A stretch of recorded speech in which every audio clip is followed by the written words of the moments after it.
I know you have enjoyed being able to create a batch of work orders at one time. However, many of you have asked us if it was possible to update the status of a batch of work orders at one time, and the answer is yes. This video will show you how to do it. Go either to Maintenance or Housekeeping and click on Work Orders.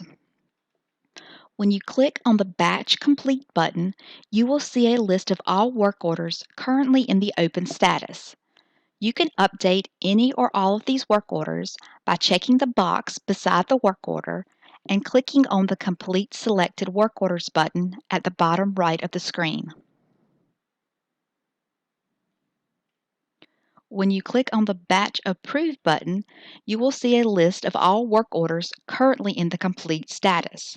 However, you will notice that if you move directly from the Batch Complete tab to the Batch Approved tab, the work orders you just completed do not show up on this screen until you click the Refresh List button.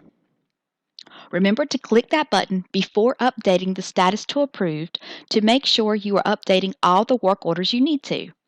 As a side note, you will notice that the Refresh List button has been added to all the batch tabs as well as the work order grid. Once you have selected the work orders you would like to change the status to Approve, click the Approve Selected Work Orders button.